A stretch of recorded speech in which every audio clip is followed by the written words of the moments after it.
Hey guys, and welcome back to Quantic Academy. I'm sorry it's been a while, but let's just get right into today's episode. So, today we're going to talk about what does it mean to solve an equation.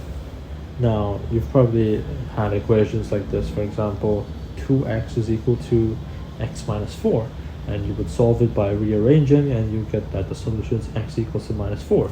Pretty straightforward, right? But have you ever thought about what does it actually mean to do this? What am I actually doing? Why am I just rearranging these numbers randomly? What is the deeper meaning behind these equations, right? What does this number x equals minus 4 actually mean, actually signify? And so we're going to get into that in today's episode. So, I want you to change your frame of thinking, right? Don't just imagine these as two random expressions on the left and the right hand side. I want you to imagine them as graphs, okay? Imagine them as two different graphs, and this will make sense in a minute. So you have a graph here, y equals to 2x, and y equals to x minus 4. Now let's graph them. So I'm going to draw my axes here, y-axis, x-axis. It's not going to be exactly to scale, but this will just be a demonstration. So when x is equal to 4, y is equal to 0, we'll graph x minus 4 first. And so when x equals 1, y is equal to minus 3, x equals 2, minus 2, x equals 3, minus 1, x equals 0, y equals minus 4. So we'll graph that. And then we'll have something like this. And then we'll continue graphing here, y equals 2x. So the graph will look something like this. Okay, and you get something like this. Now, if you draw the graph to scale, you'll notice one thing. You see these graphs touch, they intersect. Now, what point do they intersect at? If you draw it to scale, you notice they intersect at x equals to minus 4. Okay, so what does that mean? Well, we just had two expressions just randomly equal to each other, right?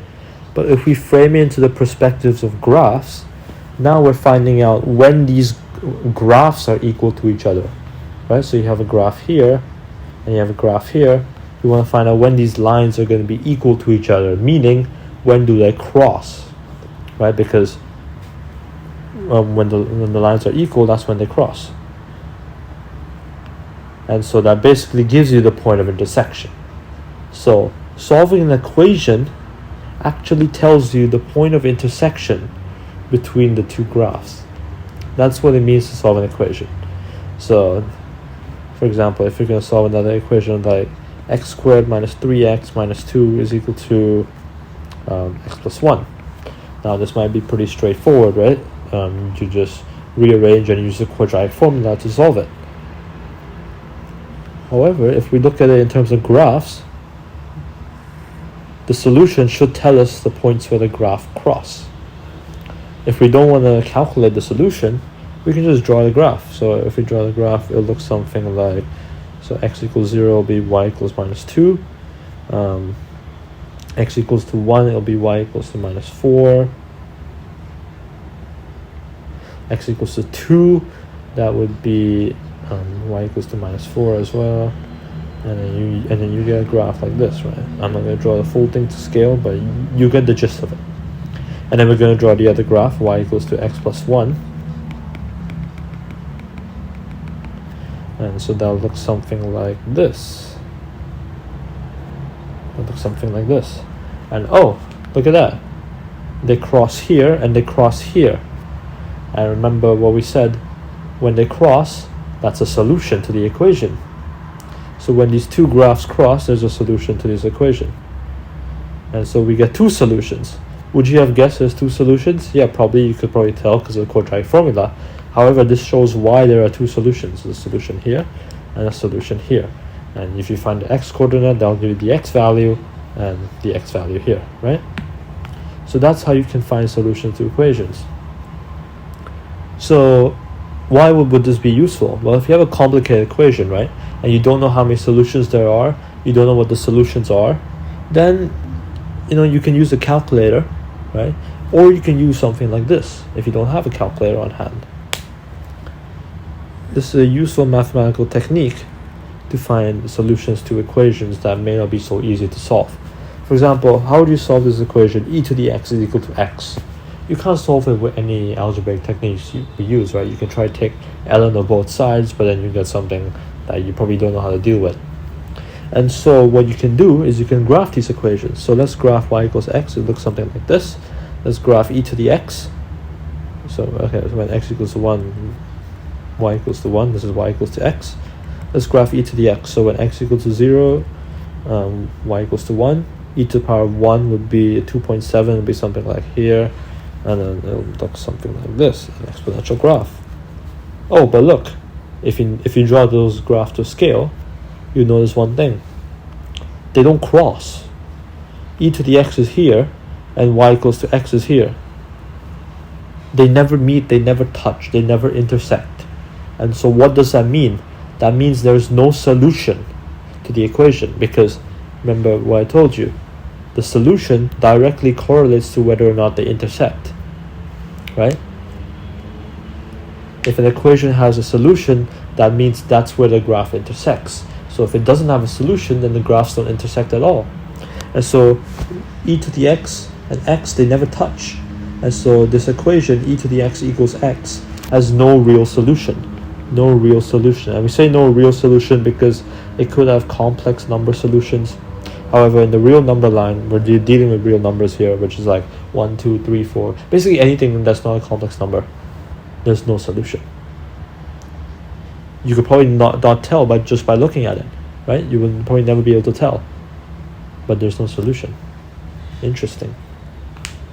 And if you have another complicated graph like this, x cubed minus 2x plus 1 is equal to x squared minus 2x minus 3, how many solutions are there?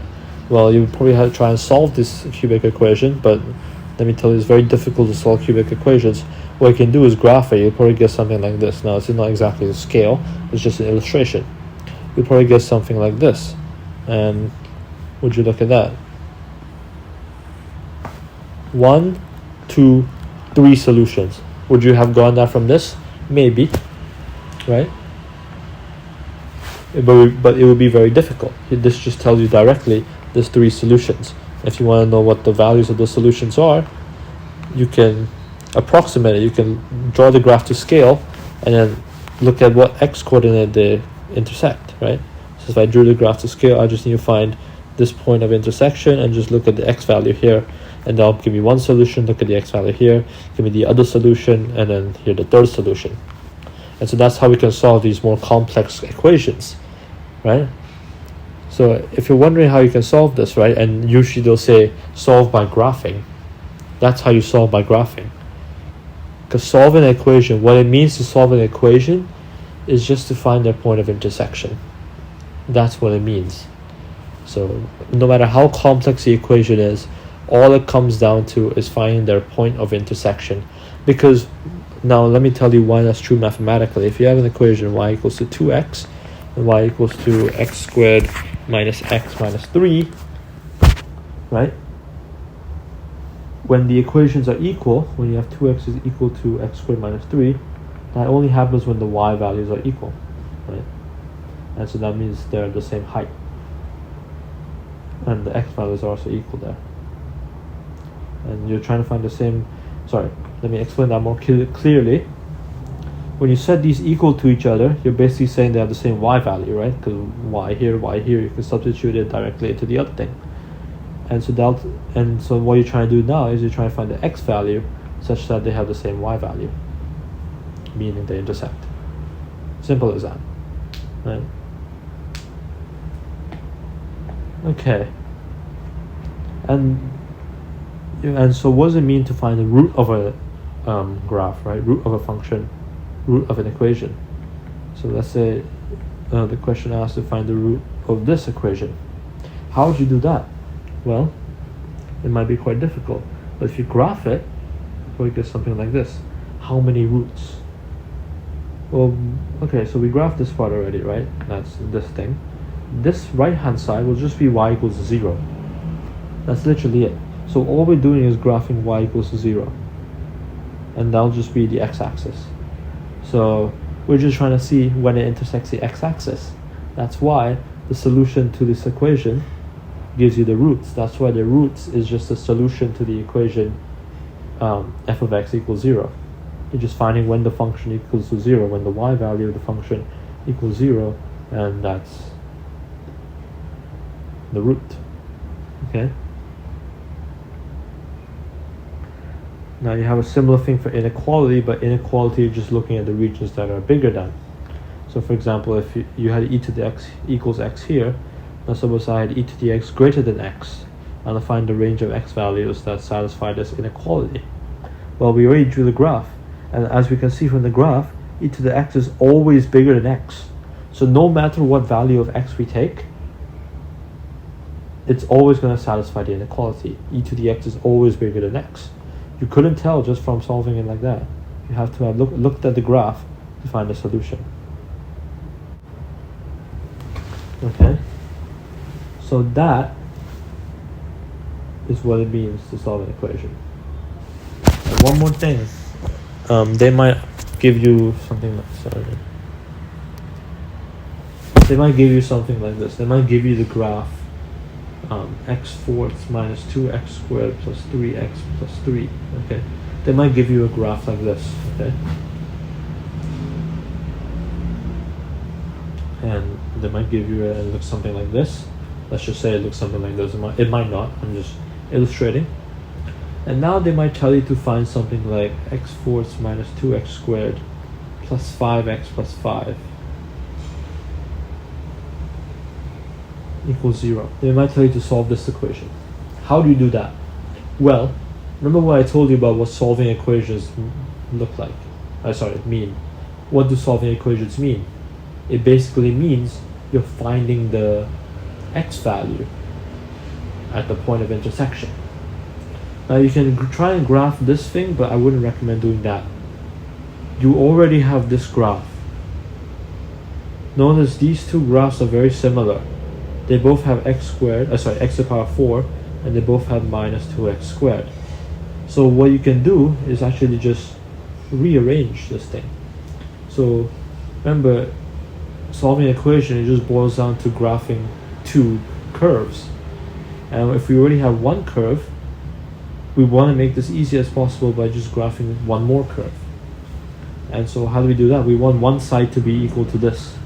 We want one side to be equal to this, right? Because we already have that graph.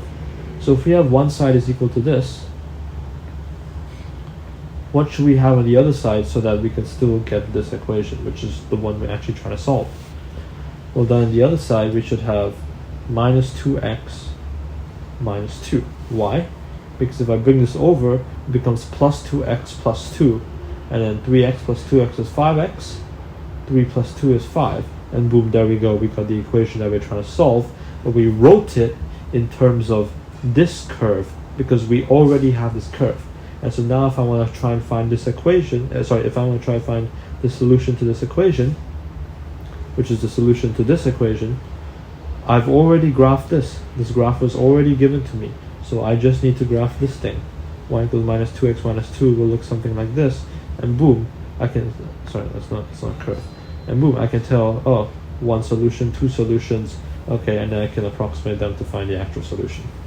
So there we go, that's what it means to find a solution. It's actually finding the point of intersection between the two graphs. So thank you guys for watching. Let me know if you have any more topics you want me to cover, and I'll see you guys in the next episode. Goodbye.